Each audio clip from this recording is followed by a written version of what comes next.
at our Christian Lifestyles and Finances class. If you haven't been here before, we've had 3 weeks of it.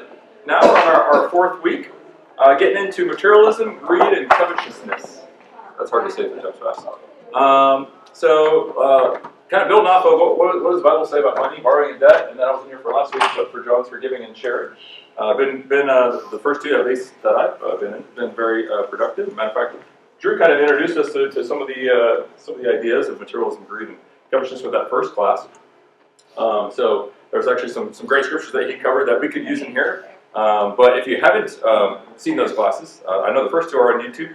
Definitely check those out. They'd be good. We're going to continue to build off those and continue to cover those. First of all, I'm very, very grateful that we're having this class. I've been hoping for a class like this for a while. Me and Linda were both very, very blessed to have gone through Financial Peace University with Dave Ramsey early on in our marriage. I don't even know how we got involved in that, or somebody suggested that, but huge for our finances, especially as our family has grown. So I always thought this would be a great class to do. And so glad that our elders decided, yeah, that's the way to go, and our education committee said, yeah, let's do this, especially off the backs of the Steve Diggs class that we did. So appreciate them allowing me to come up and teach us something I'm passionate about, and excited to do that. I'm Brian Kirschner, by the way, if you don't know. Welcome back. Hope everybody's having a great new year, and we're off to a good start. With that comes New Year's resolutions, and maybe we have somebody can throw in a financial New Year's resolution off the backs of maybe some of these classes. So fresh new start, and we'll see how that goes. So let's go to our opening question. When you hear the word materialism, what images or behaviors come to mind? Everything we have is materialism. Okay, everything we have is materialism. So we're materialistic in some nature, right? We all have stuff. We right? have to. Okay, yeah, we have to have stuff. Does having stuff necessarily mean I'm materialistic? We kind of have to have stuff, don't we? Got to have food to survive. And nice to have a shelter and things like that. Does having food and shelter mean that I'm materialistic? It's for always wanting more. Okay. Maybe if we're always wanting more, if it's not good enough. I think of that show, Hoarders. Hoarders. Yeah, we brought it up the first, second class. Hoarder show is very eye-opening, and to them, I mean, there's not a problem. You think it just went from day one, day two, all of a sudden I have all the stuff, or what happens to get to that point? You just get a little more, right? And not getting rid of anything. And it just builds up and builds up and builds up, and man, some of those shows, the food ones, oh man, they just creep me out. Like, I understand handling the stuff, but when you can't throw out food that's spoiled, man, yeah, that gets nasty. It has to do with the attitude, the priorities you place on it. The attitude of priorities that you place on the stuff that you have. I like that. Just got done with a big holiday. How materialistic has Christmas become? I would want something that someone else has. Okay, yeah, now we're getting kind of another side of the materialistic point, maybe the coveting part, right? Talk about that. What's the difference between materialism, greed, and covetousness? Good. How many kids right now are already done with the toys that they wanted for the last 2 months? Right? Gotta have it, mom, gotta have it. It's already in the background, right? It's in the pile of stuff. I mean, it's so true. I see my grandson. He has more fun playing with a box. The box that the toy came in? If I just go and just take boxes, next time we go to see him, he will have fun all summer playing in boxes, playing with boxes. The stuff inside is that I think the adults are obsessed with it. You know, with the kid himself, their imagination is all they. If you've got a business, we can start there. Is we decorate some boxes and sell some boxes for them. Giant Legos, right, basically, right? Yeah. One year, the kids opened up their Christmas presents, and they took the boxes outside, and they played with the boxes more than they played with the toys. Yep. They made things out of them. They just really used them up. Yeah. We got one of our kiddos a bike, and man, you know what it takes to hide a bike for Christmas. Arranging it over at David, hey, can you get this? Now we got to go pick it up, and we got to bring it over. Come to find out, his favorite toy was this little Tamagotchi not even the real thing, pet, those little pets. It's like, everything that we did to get you a bike and then this little trinket, that was your favorite? But, yeah. So sometimes we do it to ourselves, I guess. Well, they can carry that around. Yeah. And plus their parents don't want to buy them a pet, so it's the best thing to get. Are only the wealthy materialistic? What would you say? Well, define wealthy. What if we say rich? Define rich. Okay. Yeah. We're kind of getting to that point. Yeah, I think of like the neighborhood we lived at in Ohio. A lot of yards, a lot of lawns, and there was this whole part of the street that I swear was on some TV show competition for their lawn. I mean, it was unbelievable. The energy, the time, the money to compete with each other on the lawns. You could obviously tell it was a competition of some that these men had gotten themselves into a frenzy over their lawn, and it became the church to them. I think the lawn, so it can be anything. Yeah, it doesn't have to necessarily be things that we go to the store purchase. Maybe things that we can acquire, or maybe a look or something. Mm-hmm. Yeah, getting there. Where does materialism, greed, and covetousness come from? Satan. Does it appear in the form of Satan when we go to the store, or when we see our neighbors have stuff? So how does he mask materialism? Cain and Abel started it. Insecurity, Keeping up with the Joneses. Security, pride. keeping up with the Joneses. Look at the fruit in the garden. Look how nice it looks. Don't you think it's tasty? So there's some jealousy with Cain and Abel, and some pride, and some passion, desire, right? Comes from putting things before God, idolism. Idolism. Yeah, we're going to see Jealousy scripture on that had kind a of big part of it. jealousy. Putting things before God is a big part of that. What about impatience? Think about our society, right? What kind of things lead to materialism, greed, covetousness in our society? What are some things that maybe kind of help stimulate that? Credit cards. Credit cards. Advertisements. Is it easier to swipe a card or take money out of your wallet and hand that over? Right? It kind of hurts to take that out, but how easy to? Well, you can actually see the money disappearing also.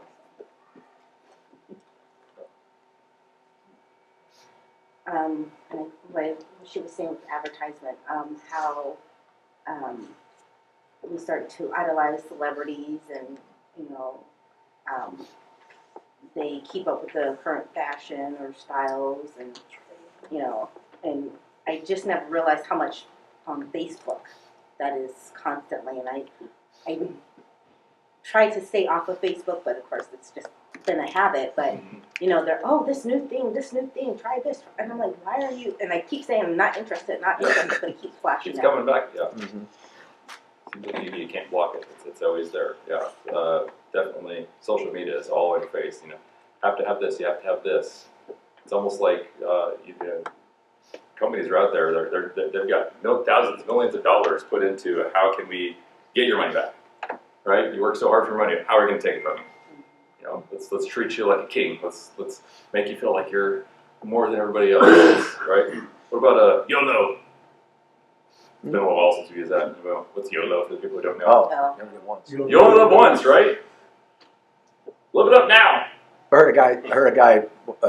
I would say the last thing I do is write my kids a hot check. It's like he's just blowing it all right now. It's can't tell you where he is, so he's accumulating now. It's this mindset of spend it all. Yeah, and how easy it is to spend it, right? Yeah. Somebody gave you $10,000, Car. right? Some of you guys are like, oh man, that'd be nice. You blow it all at once on a car, or do you parse it I out? can pay this off and do that, right? How hard is it to make $10,000, It takes a while. right? Especially with Amazon at your fingertips and DoorDash and bills piling up and credit cards, and everything is just instant. Got it. Think of all the marketing. They're like, just get it now, But then how hard is it to get it back, right? And we're just inundated with it. as a society, right? Do you think there's environmental or learned behaviors Yes, for materialism, greed? yes. Do you think that some of that comes from the family, Television. television, society? Well, your parents are the first, or whoever's raising you, the first people to teach you to save, really. Yeah. You know, some of us catch on a lot faster than Yeah, others, but and teach you your values. There you You know, go. what are the values you're learning? Is it the stuff? Is it how finely dressed your mother is? And that's the most. Well, the kid's going to learn how to be a woman by watching her mother. You know, and the same thing with a son. Well, and how does mother afford all those nice things? Yeah. How does she get all that? How's that being paid for? Well, she can put it on a credit card, but if she's got to pay the credit card off, then she's got to work more, right? Dad's got to work more. If mom's working a ton and dad's working a ton, then who's with the kids? TV. The TV, Facebook, social right? media. What's the first thing that they want when they're a teenager? Phone, right? Well, now all that attention that I've been wanting from my parents, now I can get from the phone and from my friends, 10,000 friends that I have, Right. and then I get my license, and now I want a car, right? How many times you pull up to a stoplight and there's a teenager in a fancy, shiny car, and it's not just fancy and shiny. It's got all the bells and whistles. It's got the exhaust that makes a ton of noise, and the radio is blasting at the top. Why is that? Watching what other people. How are they getting that fancy car? Somebody else's. Mom and dad probably working a ton. They feel bad, you're not giving kid attention, right? Well, here's a car. That's not, So now they get attention from the people on the streets who, let's blast my radio and let's put this exhaust on. Just kind of a vicious cycle. All to get stuff. Well, a lot of parents live vicariously through their children too. They do. So they're get my son the hot rod that I always wanted when I was a teenager, and I live vicariously through him. You see a lot of that stuff. Definitely. And it doesn't even have to be through stuff. I mean, we see that in sports and Mm-hmm. education and all this stuff. I'm gonna send you off to the fanciest college, even though they have no desire to learn anything. Yeah. Kind of talked about this. Would you say our culture encourages contentment or constant wanting? Definitely. Why would you say so? There's no money to be made in. Look at all the rich people who commit suicide. Yeah. Or do drugs. They More money, more problems. themselves Right? Talked about that in a previous class. Yeah, like how many people, if you didn't hear, like how many people are committing suicide, right?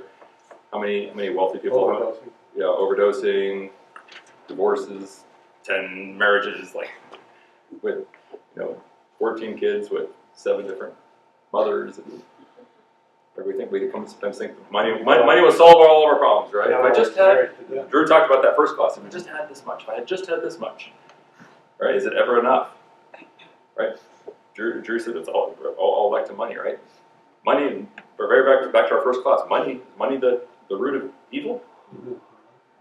No, it's the love of money, right? The desire to have more and constantly wanting more and more and more. We'll see another verse based on that, right?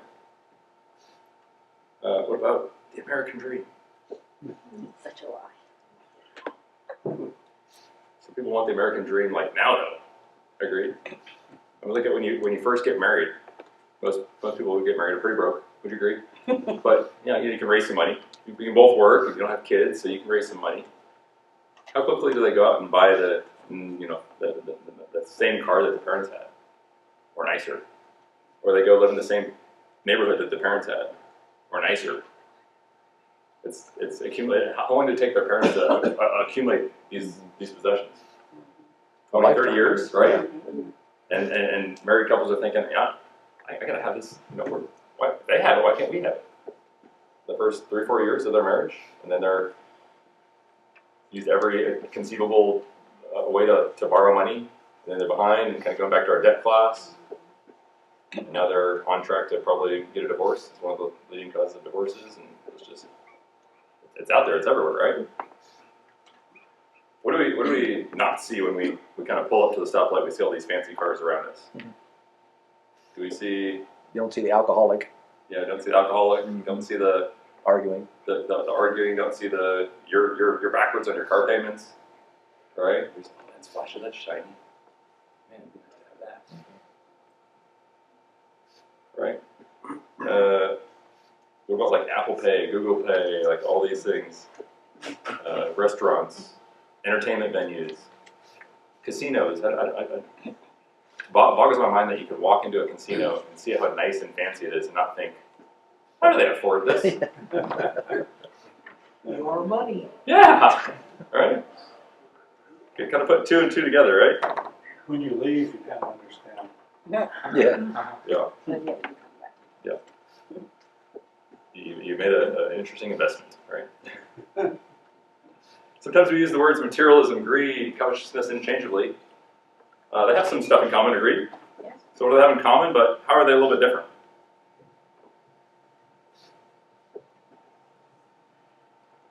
I think somebody said it, materialism, I think Jim, you might have said something about it's what'd you say at the beginning there? It's like how your mindset is, your philosophy about what Your your attitude, your your priorities. attitude. Your Yeah. attitude, your priorities. Your attitude. Like, in other words, my priority is the stuff. So that's kind of a materialistic mindset. Greed now is, ooh, that's, yeah. I mean, that's that starts to take a different level. And then I think covetousness is Can't have enough. now it's a heart thing. All kinds of emotional. I mean, you can start getting the sinfulness now, right?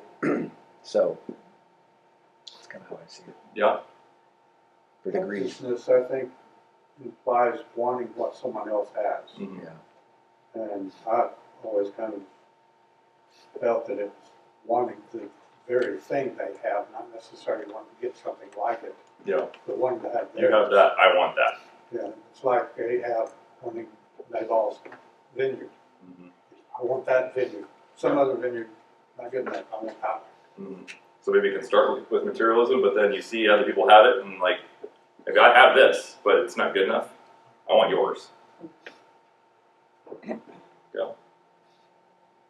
I came across these three definitions. Materialism, trusting in possessions for identity, security, or satisfaction. Right? We're putting our security in the stuff that we have. And that could be even, the wealth that I have, the house that I have, the car I drive,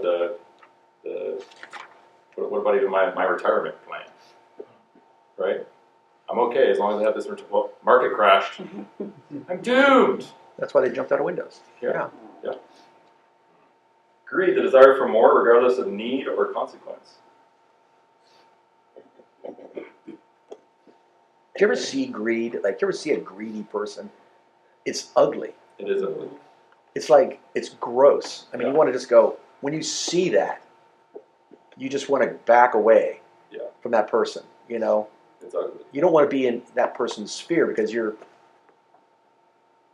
Yeah, I mean, is it wrong to want more? Is it wrong to aspire to have to do more, to have more? I don't think so, but then it comes the second part. Regardless of the need or the consequence. I don't care who I hurt. We talked about the first class. I don't care who I hurt. I don't care who I step on. Right? Dog eat dog world. Take it away from someone. Yeah. I mean, look at all the scammers and things like that. it's a selfishness. Yeah. I don't care who I step on. I don't care if you're 83 years old and I'm going to take your life savings. Having power over somebody too. Yeah. Is it just maybe materialistic things? Could this be power? Could it be influence? Could it be I want to look like you? Right? We see that in what I'm talking about social media, right? Oh, look at all these perfect people with the perfect families and the perfect stuff, and I gotta be like them. And hey, look at this product that they're selling. I'm just, yeah. And then all my problems will go away. How's that working out for everybody, right? Is materialism, greed, and covetousness a problem today? By the chuckles, I'm going to say you're going with yeah. Yeah. How bad is it? It's worse than it's ever been. Worse than it's ever been? Maybe society kind of helps that with, like I said, the Amazons and the Google Pays and the Apple Pays and the Never DoorDashes and right. We do all these things to make it easier to get rid of our money. Makes it harder and harder to say no to these stuff when it's all up in your face and you see everybody else doing it. My neighbor's DoorDashing. I can DoorDash. When you travel to other places, you can go to Africa, for instance. You don't have to go that far. You go next door to Mexico and see how people are living. And you realize, even the poor people here are rich compared to other places. Yeah, if you didn't hear that, I mean, look at us versus, some people think it's, you know, talk about wealth, what is wealth? But, you know, if I could just have a roof over my head, if I could just have food that's not spoiling, man, how I'd love to crave that. Yeah, if you ever, I'm sure Ebony, she can talk a whole lot about that if you ever get a chance to go on a mission trip or to another country, or, right, it's eye-opening. It's eye-opening for my kids what real winter is when we just get back from Minnesota. I don't think they're ever going to call it cold here ever again, right? Matter of perspective, right? How many self-storage places did you pass on the way? Right. Hopefully I'm not stepping on any toes here, but they're all over the place, right? Are that many people moving? I don't think so. Yeah, that's how people moving, and yeah. I never understood how, like, you have stuff that's you're willing to pay for somebody else to hold, but it's not good enough for you to hold in your home. I understand, like, okay, somebody passed away, I need to store this stuff while I'm going through it, but I mean, you got multiple self-storage containers of stuff, and it just sits there and it's dusty, and then eventually you can't pay for it, and then they auction off your lot anyway. It's like a Why don't bomb. you just sell it, give somebody that can use it. Right. Here's some numbers for you. I like numbers. I'm a math guy, so 62% of Americans have less than $1,000 in their savings accounts. 34% of those have nothing. Not exactly saving up for a rainy day. We're going to talk more about that next week. Average American owes $24,602 on cars. $24,602 Did you say cars? on vehicles. We have The average Is American. it okay to have one vehicle? Is the average American, you're saying? The average American. So think about your house. You have 6 people in your house. So the average, Similar talking about adults, Oakland has yeah. $24,000. You know what I'm saying? Yeah. Think about that. But that's on cars. That's Yeah, what I'm that brings up something else. Like, I can't just have I gotta have a car to go to work, right? But what about my truck? Because I have to have that to pull my boat, and then I gotta have. But it's a lot easier for me to pull my Ski-Doo and a Jeep, and then right. I mean, you pass back by a house all the time. And you're like, I can't get through the road here because you got so many vehicles blocking the road because you got them in your driveway, you got them in your front lawn. Yeah, you've got more cars and trucks than your garage and driveway can hold. Yeah. They're spilling into the street. What's crazy is the average car payment $758. Wow. Average loan taken out on cars $42,549. That's the average. So think about that. I mean, there's people paying, not a ton of them, but people paying off their vehicles. On the other side, there's people spending. I mean, Drew talked about this. Did you have just said a guy like $95,000 truck or something? You think everybody can afford that? If they can, why do they not have more than $1,000 in their bank? That's why I don't have it that way. Right? The average American owns 7.1 credit cards. Uses 3.7 of them actively. Yeah. Yeah, how do you keep track of those payments? How do you not lose a card? Yeah, is materialism bad? Yeah, I think so. If it's that easy to spend money, like I said, we'll talk about if credit cards hooked you. We'll talk about it a little bit more tomorrow. But yeah, they've got their hook on people. It's so easy to spend, so hard to deal with the repercussions, right? Talked about is it just about the stuff? Is it just about the tangible items? I mean, how many things are bought for the perception of I'm doing well? Do you think that's making up for some things? Maybe things from the past, maybe insecurities. We talked about like attention from parents. Like I see this all in the public schools.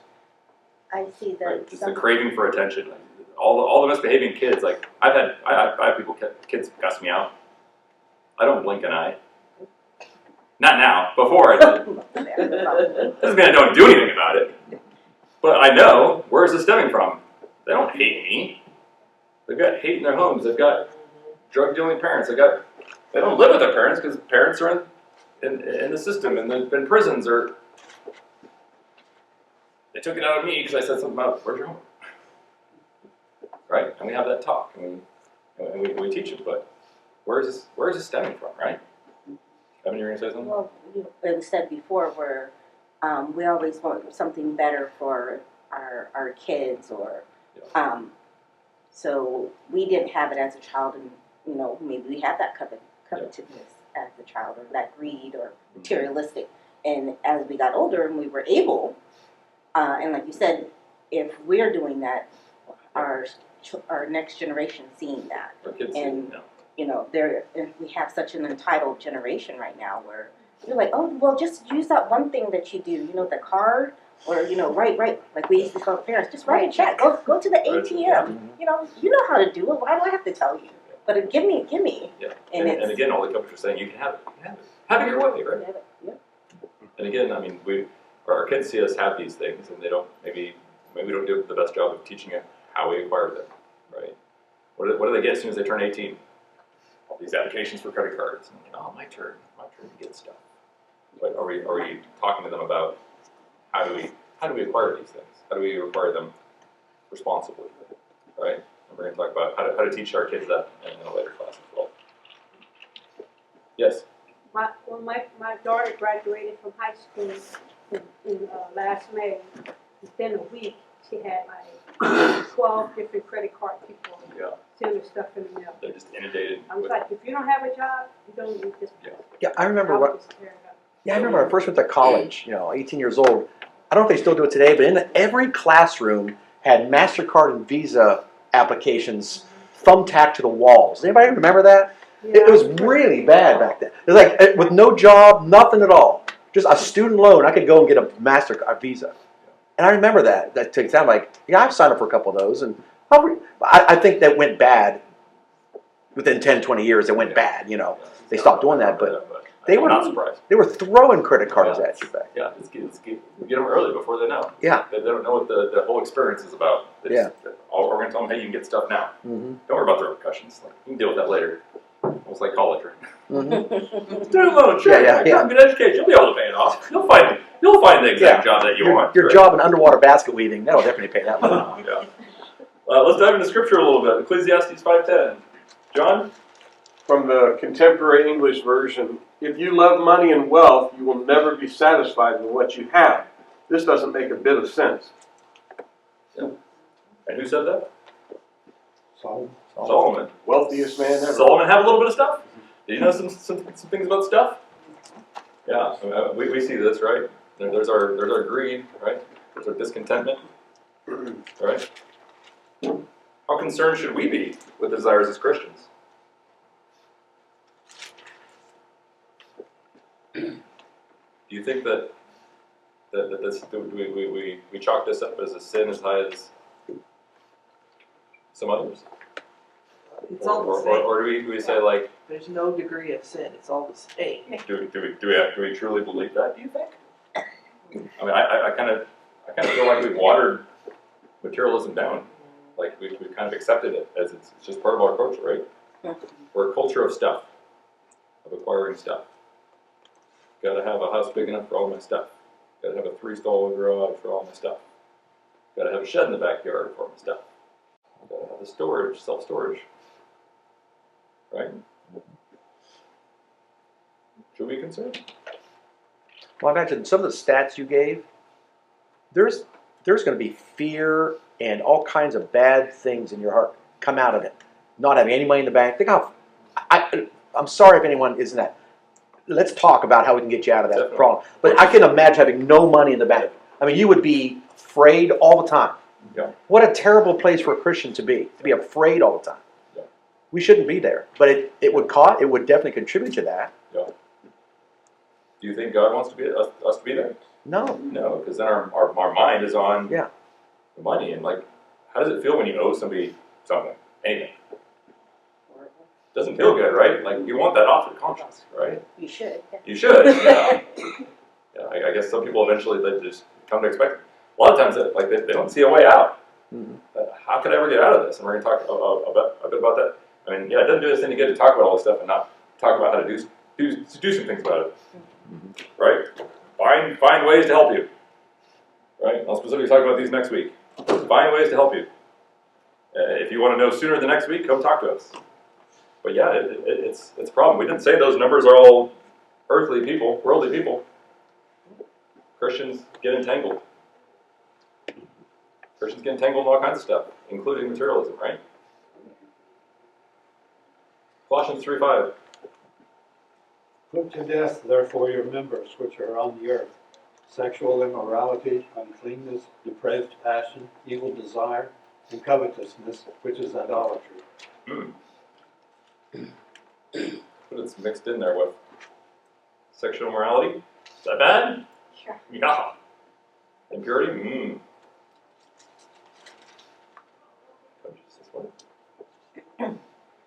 I'd say God thinks it's pretty important.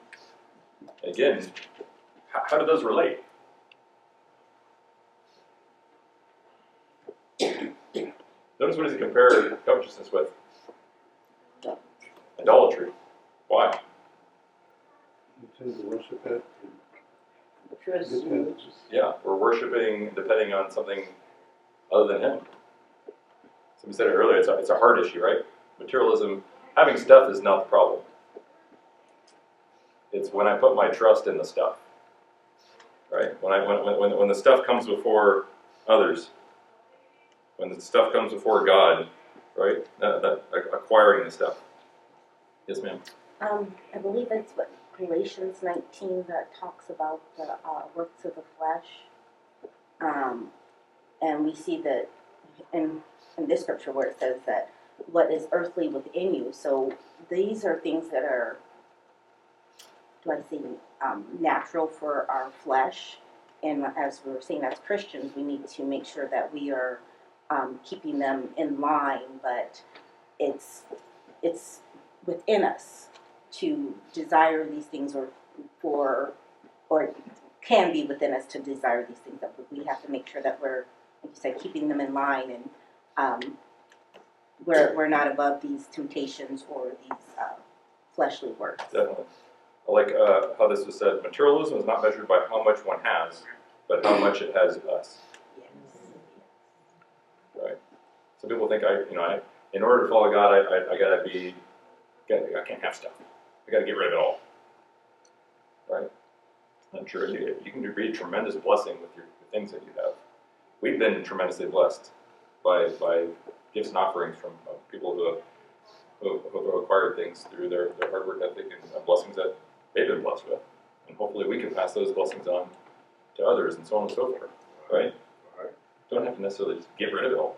But does it have a hold of you? Right? Is it replacing? Are you finding security in the stuff, or is it with God? Yeah, this verse tells us how serious this matter is. He didn't say, hey, with all these things, put them in the corner, put them in timeout. Let's just kill it. Kill it. Yeah. That's serious. Yeah. Are you okay if you lost everything? Would you be okay? Right. You could describe something like it's almost like a braid, all these different things, like passion and idolatry. I can remember when I got out of high school, I was in this competition and I was trying to build a car and I needed like $1,000 more, so I went and got a credit card. And then they're like, oh yeah, well you got approved for like $15,000 right there. Yeah. And then right off the bat, it was like my eyes were like, wow, with 15 grand I could build a missile. Like, So I went out and I built this thing, but it was all because of my passion. And it was because I wanted to win and I wanted to, and it all flopped on me. It popped and there was $15,000 one weekend.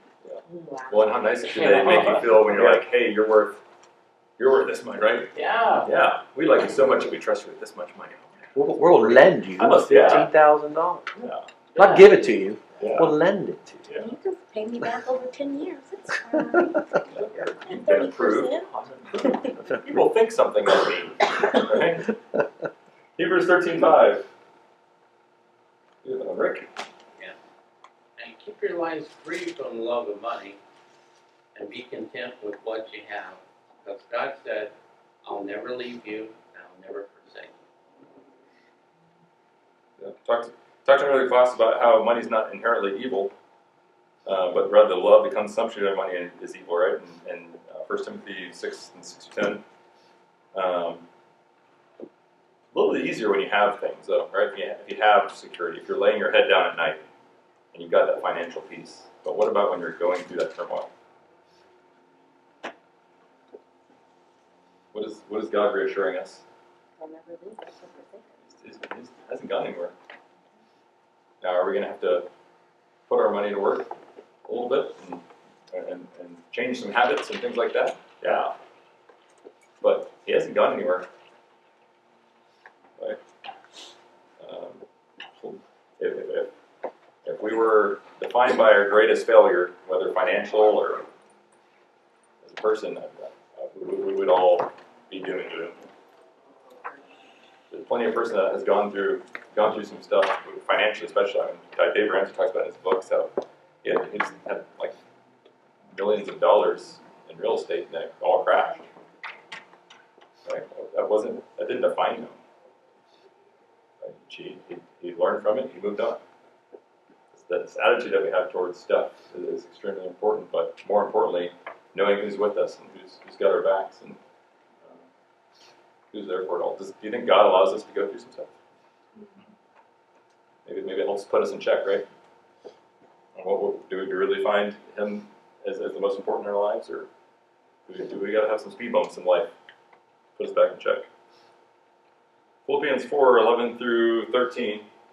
I think Caleb just had it, but he went out. No, Caleb still. Yeah, stick around. Thank you. Not that I was ever in need, for I have learned how to be content with whatever I have. I know how to live on almost nothing, or with everything.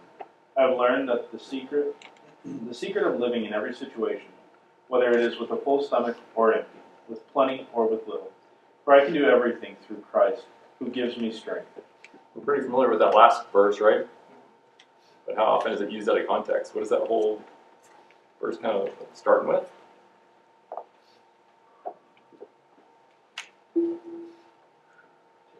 Contentment, right? I can do all things through Christ because my heart's right.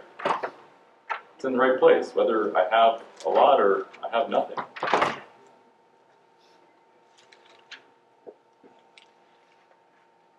Who's saying this again? Paul, and he's And in when is prison. this? He's in prison. He's in prison. Yeah. He's content with what he's had and where he's at. He's in prison. Yet he's saying, I can do all things through Christ who gives me strength. It's not usually how we use that verse. We tend to use that verse to build us up or to gain this or gain that. I can get this promotion because God gives me strength. And why do we want that promotion? Are you using the promotion to help influence others positively? Shine a light to your company?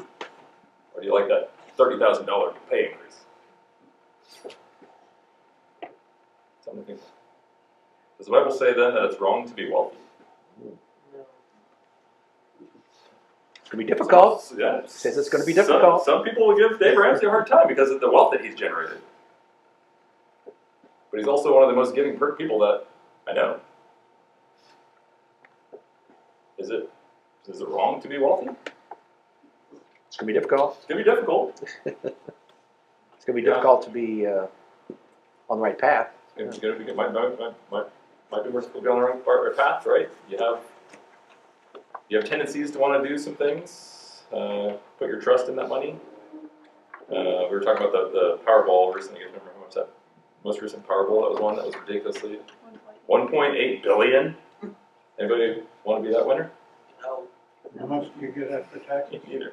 Well, even if you get Half of it. $1 billion after taxes, you gotta be a billionaire. You want all those problems that come with that, and people coming after you, and I think there was a survey done of lottery winners, yeah.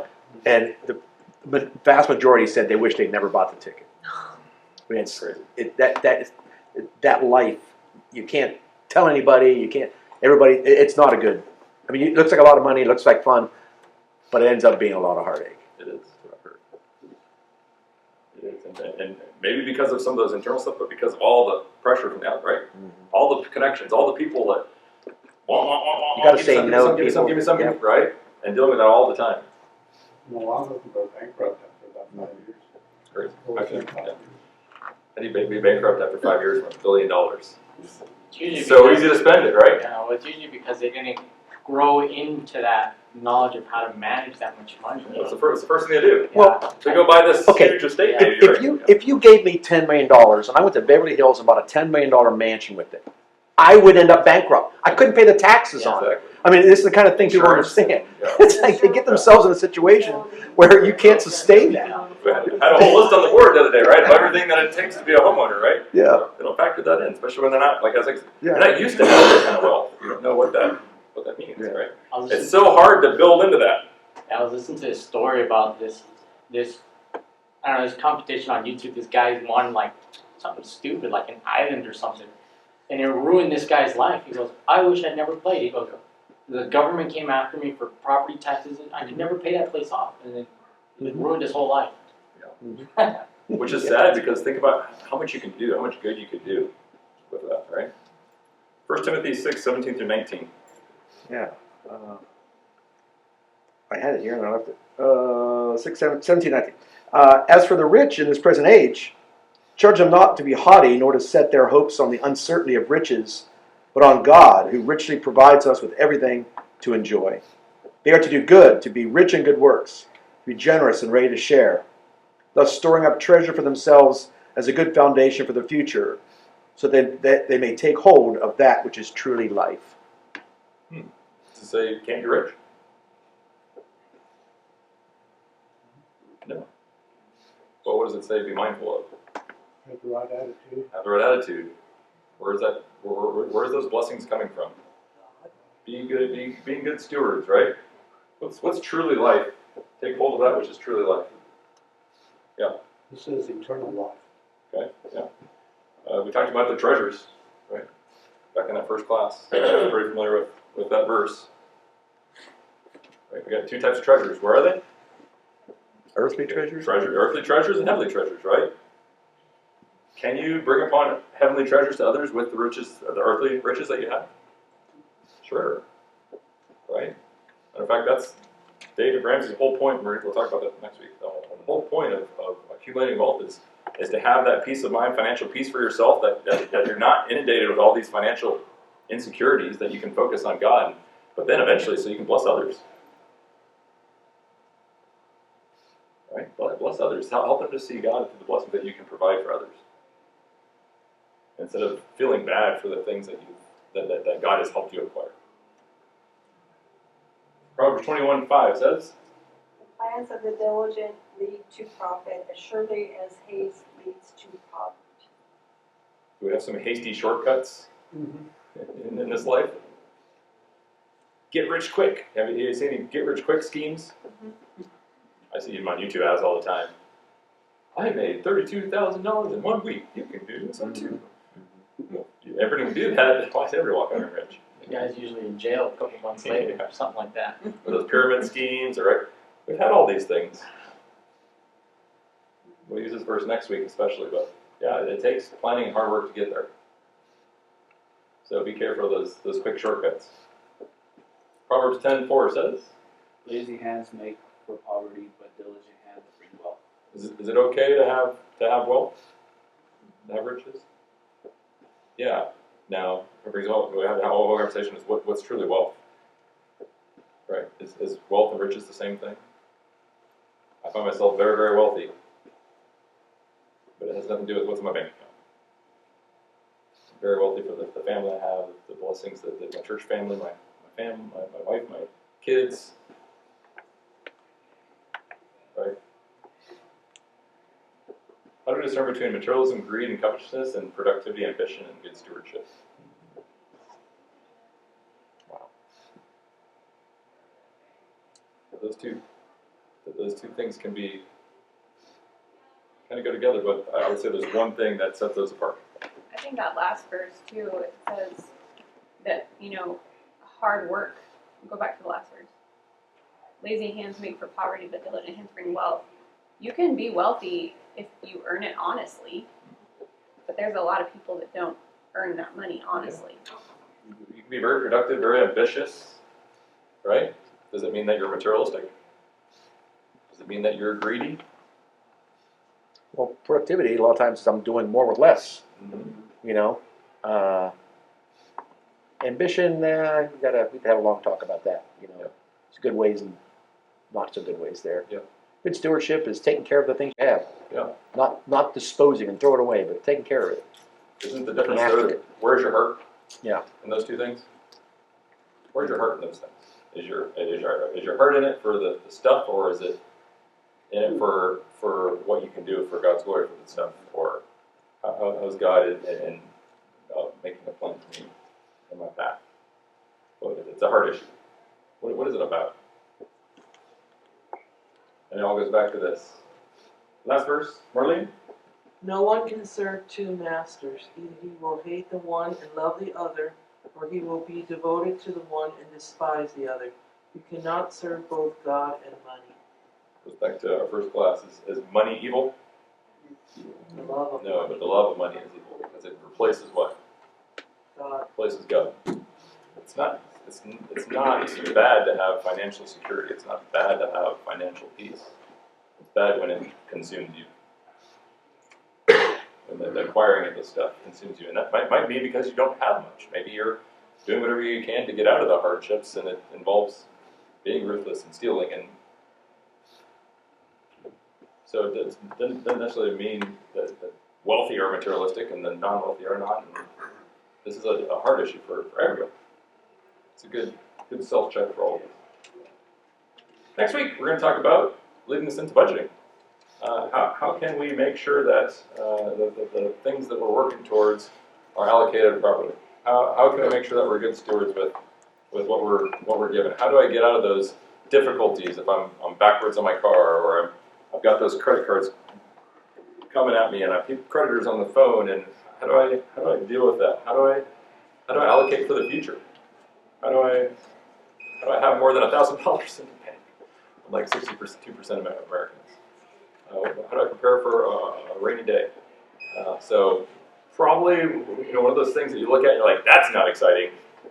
But me and Linda are really, really blessed to set up budgets early, and the only reason why we can do what we do with me the only one going to work and having 4 kids and being able to stay at home and spend a lot of time with kids and things like that. So very, very, very important, I think, to stick around for budgeting. It's the key. It's the key. Again, it goes back to, is your money work for you, or you work for your mother's money? Like, who's controlling it? Is your money controlling you, or are you controlling your money? So we'll talk about that. Thank you guys for your time. Appreciate it. Thank you guys for your conversation. Look forward to seeing you next week.